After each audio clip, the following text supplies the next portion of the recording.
All right, friends, here we are in chapter 10, looking at section 7, and we're going to talk about special segments in a circle. So the special segments we're going to discuss, the first one will be the chord segments.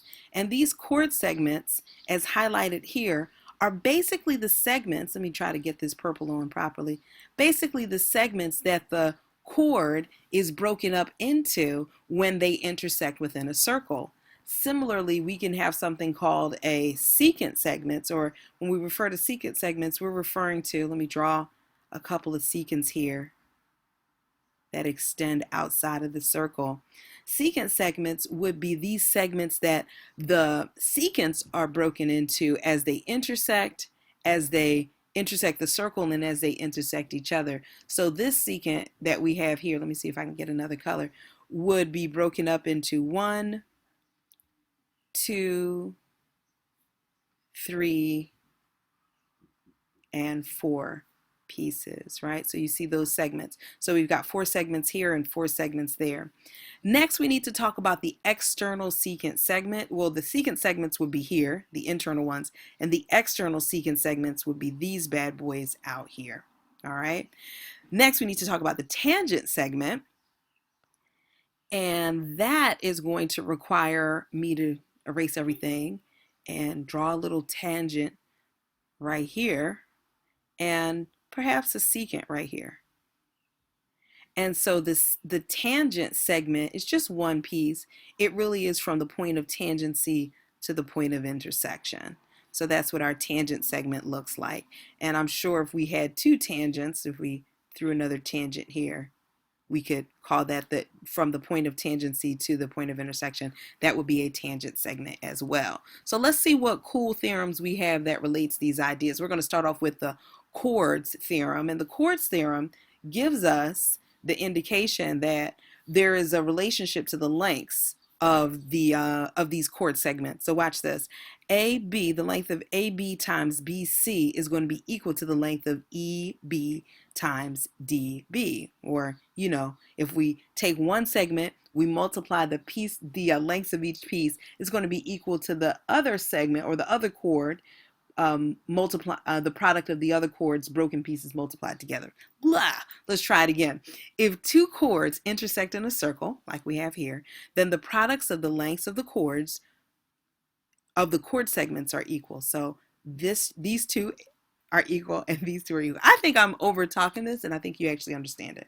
I'm going to move on and we're going to apply that logic. So here is an opportunity for us to apply that. What we know is, I'm going to just use the same color. We know that purple times purple is going to be equal to blue times blue. All right. That is basically what this theorem is giving us. And so if we're supposed to find x, as they ask us, we know that 10 times x, or 10x, is equal to 5 times 12. And we're going to just do the math for that. So if 10x is equal to 60, we're going to divide both sides by 10, and we see that x is equal to 6. Pretty decent, right? It's not that bad. Let's try another one. So I know that red times red, let's say, is going to be equal to green times green. Very Christmassy, don't you think? All right. So when I multiply these 2, you remember, we've got great algebra skills, so they're expecting us to remember how to FOIL and all of that good stuff. So x plus 1 times x plus 8 has to be equivalent to x plus 10 times x. And so I'm going to do the things that I know to do, which is to x squared plus 8x plus 1x plus 8. I know you guys are faster at this than I am, but sometimes you just got to be patient. And so what I like about this, and this often happens in geometry, when you get these little quadratic situations, the quadratics cancel away. How does that happen? The quadratic portion of your expressions cancel away because you can subtract both sides by x squared. Are you with me? And so when you do that, what you do to one side, you do to the other. That maintains equality in algebra. Now we have something that looks a little bit more reasonable. 8x plus 1x plus 8, which we know to be 9x plus 8, is equal to 10x. Subtract 9x on both sides. You get that 8 is equal to x. Are you guys with me? I think you are. So since 8 is equal to x, x is equal to 8, that's what we have. Did they ask us to find a length? No, they just asked us to find x, so x is equal to 8. If they did ask us to find the length of, let's say, PM, then we would substitute 8 in for x and solve, but they didn't, so we won't.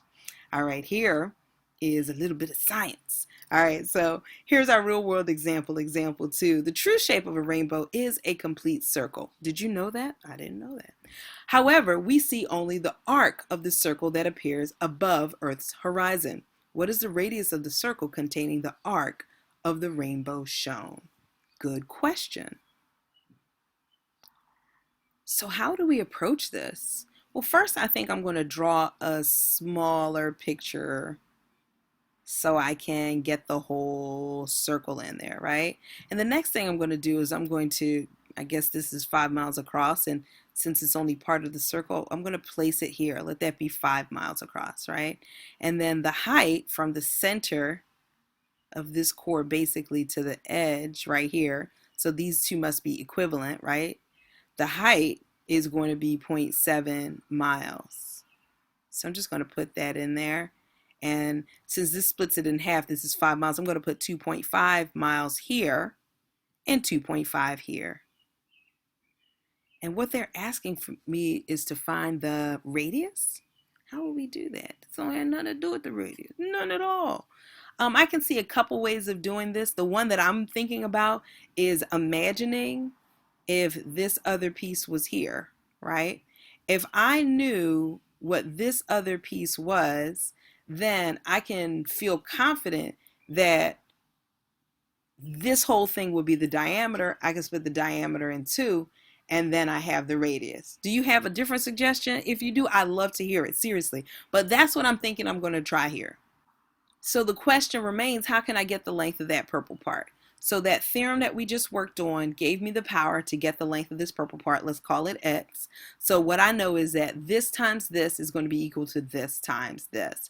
So 0.7x, right? This times that has to equal 2.5 times itself. 2.5 times 2.5.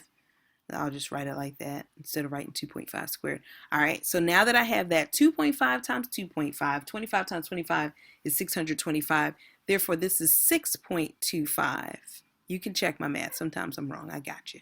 And then I'm going to divide that by 0.7 to calculate what the value is, right? Because I need to find x, and if I know 0.7 times x is equal to 6.25, I got to divide both sides by 0.7. Are you guys with me? Of course you are, because you're awesome. So I'm going to do that now.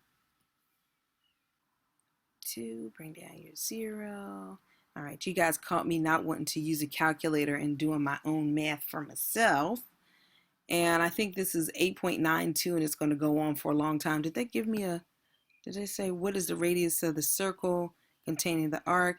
So it's not really stopping, but let me see if it'll stop. 14, subtract 6, 6, bring down your 0. You know that that's going to be 8 again. So 60, this is taking a long time, my chablitos. 56, actually 40. This is taking a long, long time. So I'm going to say that x is equal to approximately 8.9, right? So x is equal to approximately 8.9. If that's the case, I'm going to take the length of the whole thing. 8.9 plus 0.7 is going to give me 0.6 here, 1. I'm going to get 9.6. So that's the length of the whole thing. But the length of the radius has to be half the diameter. So if the whole thing is 9.6, the diameter is going to be 9.6 divided by 2, which is going to give me 4.4. Am I making that up? No, it's not. 4.8. You guys knew I was wrong, didn't you?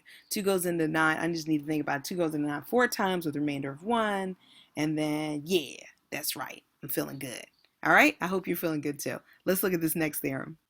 So this next theorem is going to give us some insight into how the secant segments work, and it shows us that AB, this segment out here, times the whole segment AC has to be equal to this segment out here times the whole segment AE. So the little segment times the entire secant from point of intersection to point of intersection on the circle has to be equal to the other little segment times the point of intersection together times that point there. And you can see it here, all right? So I'm going to take this and we're going to run with it and go to the next problem. So here, the law told us, let's glance back, this times all of this is equal to this bit times all of this, okay? So we'll apply that here. So now we're finding x. So this little bit, 8 times the whole thing, 8 plus x, is equivalent to 6 times the whole thing, 6 plus 10, 16, all right? I should be using little dots here. All right, let's go ahead and get started. So we're going to distributive property. We get 64 plus 8x, which is equal to 6 times 16.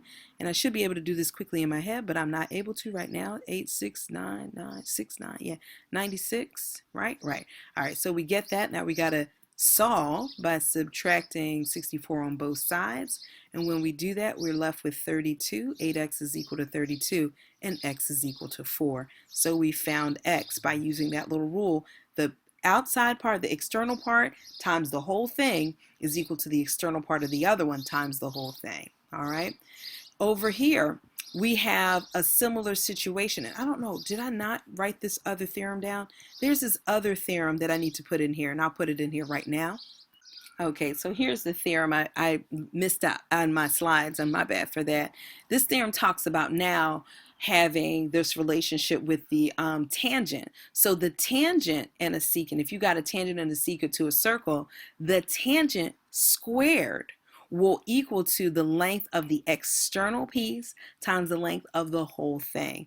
The tangent squared is equal to this outside bit times the entire length. So with that in mind, let me get this out of the way and let's apply it to our final problem. So here, PQ was tangent to the circle. Thanks for letting us know. Find x and round to the nearest tenth. So this side squared, 8 squared, will be equal to x times the whole thing, x times x plus 7. Are you with me?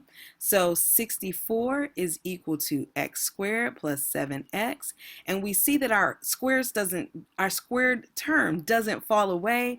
And so we have to go back to some old algebraic rules, which would be the quadratic equation. So I'm going to move everything over to one side. When we solve a quadratic, we move everything over to one side. We compare the answer, we compare the equation or the expression to 0. That's how we do it.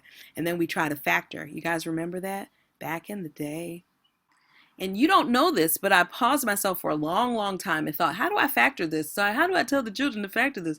But you can't. And you realize that when they say to the nearest tenth, that it's not going to factor into a nice, normal kind of thing. So what that means is we really have to pull out the quadratic formula, which looks like this. And we're going to have to substitute in our values. So you can see here, if you don't remember, A is equal to 1, B is equal to 7, and C is equal to negative 64. We're going to plug it in there like this, right? And then we're going to work the problem. We get this, and now we need to calculate the square root of 305. And use a calculator if you like. With that, we get x is equal to negative 7 plus or minus 17.46 approximately over 2. And then finally we get negative 12.23 or 5.23 as our two answers. And we choose the positive one because we're dealing with a real life situation. I'm going to take this problem over to Desmos. So I'm going to take this, go straight over to Desmos, plug it in here, x squared plus 7x minus 64. So what this is a parabola. It's graphing like y equals that, right? And so what we want is when y is equal to 0, right, to solve our problem. And so here's one answer, and here's the other answer. And we would, again, take the positive answer. When does y equal 0? When x is equal to 5.232, or when x is equal to that negative 12.232. So using Desmos might have been a quicker way to get those two answers, all right, and recognize that this is the answer for us. So that's all for now. I look forward to talking to you, seeing you. Let me know if I can do anything, answer any questions. Please take care, sweetie. Bye-bye.